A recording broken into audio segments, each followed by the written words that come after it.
You've come home from a shoot with hundreds of photos on your camera. Now what?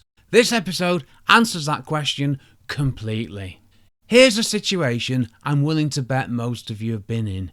You go out, you take a load of photos, you come home, you feel good about it, and then the photos sit on your camera for 3 days, a week, maybe longer.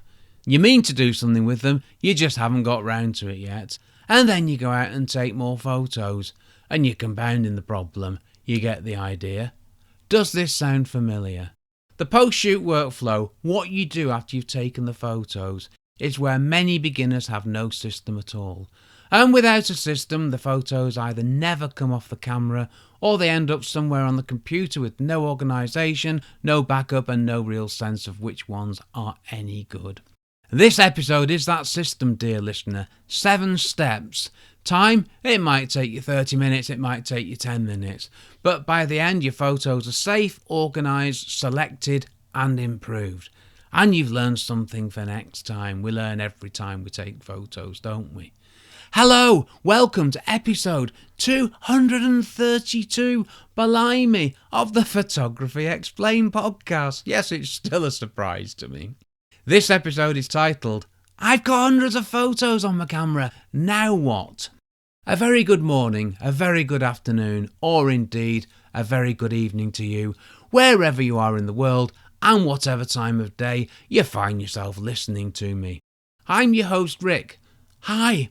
And in each episode, I try to explain one photographic thing to you in plain English in less than 27 minutes-ish without the irrelevant details. Yes, really. I'm a professionally qualified photographer based in England with a lifetime of photographic experience, which I share with you in my splendid podcast. Right, let's get into this. You've been out, you've taken photos, you're home. Here is exactly what to do in order before the day is over, I strongly recommend. Tip 1. Get the photos off your camera the same day you take them. Not tomorrow, not when you get round to it, the same day if you can. The memory card in your camera, it's not a long-term storage solution. Cards fail, they get formatted accidentally, they get lost. The photos on that card are irreplaceable, hopefully. Get them off the card and onto a device you trust as soon as you can.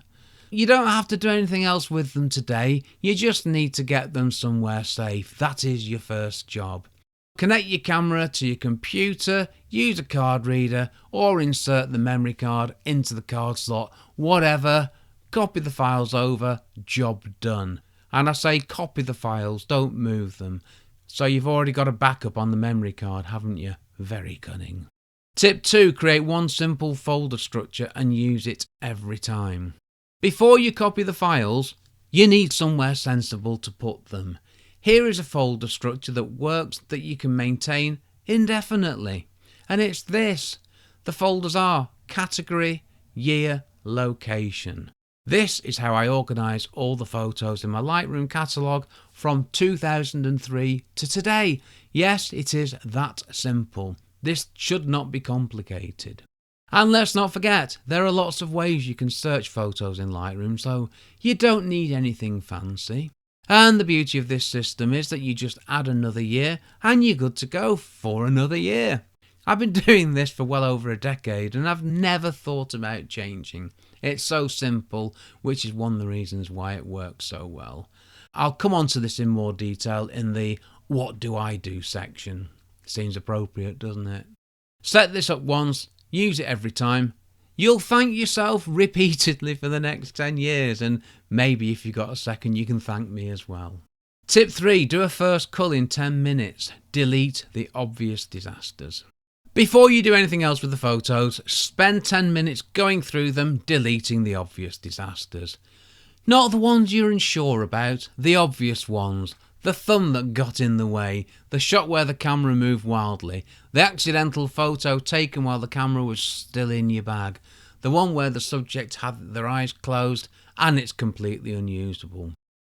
And any rubbish photos. Now you need to be brutally honest with yourself. Rubbish is rubbish and always will be rubbish. Don't be embarrassed, we all take rubbish photos. I still do. Delete them now. Not because storage is expensive, it isn't these days, but because keeping them wastes your time later. You don't need to review a completely unusual photo twice, do you? 10 minutes now can save hours of confusion in the future. And believe me, I've been there, dear listener, I've been there. Tip 4. Pick your one best photo from the whole session. Once the disasters are gone, pick the best photo of each thing that you photographed. Just one. Now, this feels difficult, but that's the point. The discipline of choosing one photo, it forces you to look at your photos properly, to compare them, to think about what makes one photo better than another, to understand what worked, to understand what didn't work. And if you've only taken one photo, more on that in many other episodes, you can skip this step. How utterly splendid. And once you've done this, choose one photo out of all of them to edit. Just one. If you could only edit one photo, for whatever reason, which one would it be? Pick it. 50 favourites teaches you nothing. One favourite teaches you a great deal. Flag it, star it, whatever your system allows. Use whatever you need to get that one photo safely identified. Tip 5. Back up your photos before you go to bed every single time. This is after every shoot, not occasionally, every time. The absolute minimum is one backup to an external hard drive. Better is 2, an external hard drive and a cloud service. This means you got the photos in 3 places. Yes, 3 places. You got the original location, the external drive and the cloud. Now that is robust backup, and that is exactly what I do. I know this sounds excessive, but I've been a professional photographer for 20 years. I've never lost any photos because I back them up consistently. Photographers who lose photos are the ones who had a system they did not always follow. So set up your own system, follow it every time. Right, tip 6, edit one photo first. Yep, edit that one photo, just that one photo. Spend time on it, as long as you want, but don't overdo the editing. All you're trying to do is make that one best photo look the best that you can. Then what? Well, you can stop and be happy, or you can move on to the next photo and repeat the process. But only edit the best photos and the photos you're going to do something with. This is my approach to editing, no more than that. I mean, I should have captured a good enough photo of something interesting anyway, so that should be all that I need to do. For me, editing isn't making a great photo from a rubbish photo. It is about making the best photo you have the best it can be. This is where beginners often go wrong. They either edit nothing or they try to edit everything and end up exhausted, confused, learning very little, and quite quickly get quite dispirited with photography. It's a very, very common thing. That's why editing one photo carefully teaches you more than editing 30 photos quickly. And this is what you need to think about. What does this photo need? Does it need more light, better contrast, tonal adjustments, colour enhancements, a small crop to improve the composition? Is it wonky? Edit this one photo properly, carefully and deliberately, and learn from every photo that you edit.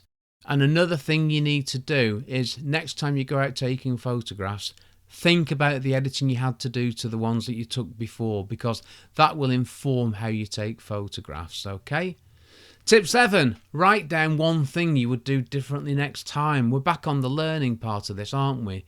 Just one sentence, one thing. What would you change about today's shoot? The light might have been harsh. The shutter speed could have been too slow for the moving subjects. The composition of the shot was not what I intended. Just write down one thing. This is where real learning happens. Not from editing the photos, but from reflecting honestly on the process, on what you did and the results that you got. Now, it's utterly splendid that photography gives you this feedback loop after every single shoot, after every photo you've taken. The problem is most people, they never use it. Okay, quick recap. Get the photos off the camera the same day. Not tomorrow, the same day, please. Create a simple folder structure. category, year, location, and use it every time. 10-minute first cull. Delete the obvious disasters now, not later. Pick your best photo from the whole session, just one. Back up before you go to bed. External drive, cloud, both is better. Edit your best photo thoroughly, not everything. Write down one thing you would do differently next time. Okay, what if I use a phone? If you're shooting on a phone, steps 1 and 5 largely happen automatically. Your photos sync to iCloud or Google Photos or whatever you use automatically in the background. Your phone backs up overnight on Wi-Fi without you even thinking about it. That is genuinely one of the great advantages of phone photography. But it also means most phone photographers have never had to think about these things, which is why the transition to a camera can feel more complicated than it actually is.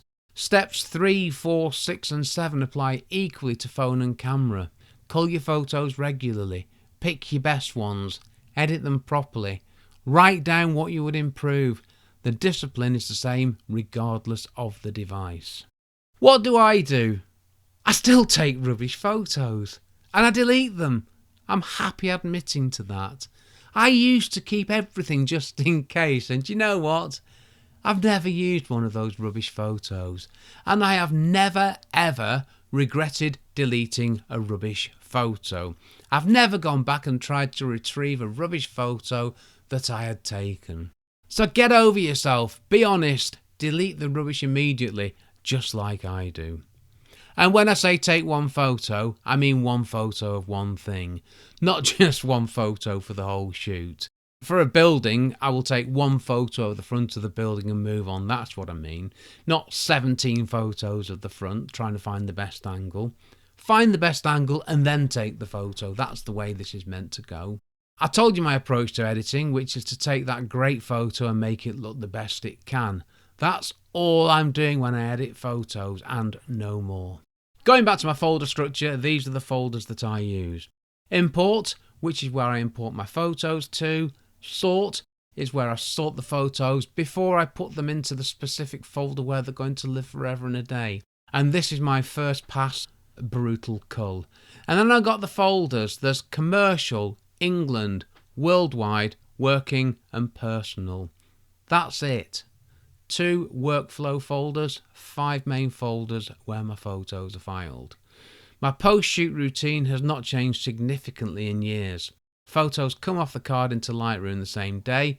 I do my first cull in Lightroom and I use the reject flag. Then I pick my selects, the photos that are genuinely worth working on. For a day's commercial shoot of a building, I might have 50, 100, 200, 300 photos. I will typically select 10 to 15 to 20 for detailed editing. That's all I need to produce. And for personal landscape work, I'm much harsher. 3 to 5 photos from a full morning session is a good result for me, and just 1 photo to edit is my aim. Of course it is. And I used to keep a notebook, but I don't need to anymore, thankfully. I used to write down the camera settings for every photo that I took. I binned all that lot. Thankfully, digital photography means that I don't need to do that anymore, because with my cameras having GPS in them, well, the Canon 6D anyway, it remembers where I took the photo and I've got all the other metadata. So I'm good with that. Thankfully, I don't need a notebook. I've been doing it long enough, haven't I? Right, let's get back to you, dear listener. Here's something for you to do. Sort your file structure out. Now, what I use might not work for you, so here's an alternative that you might prefer. This is a good general one. So you've got year, month, subject. For example, 2026, 5th of May, countryside walk. Or 2026, 5th of May, garden. Keep it simple. See what it feels like to have a system.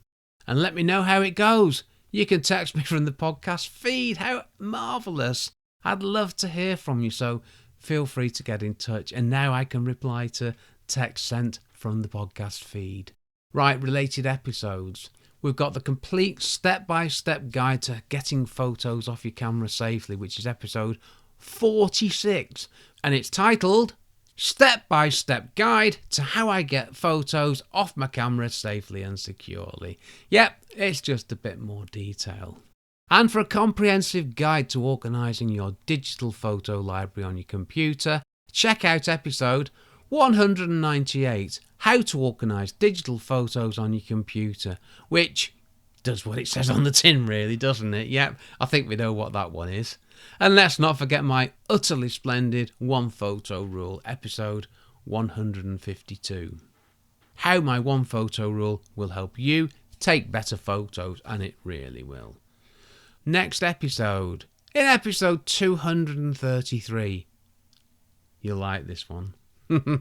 Are you holding your camera like a cheese and pickle sandwich?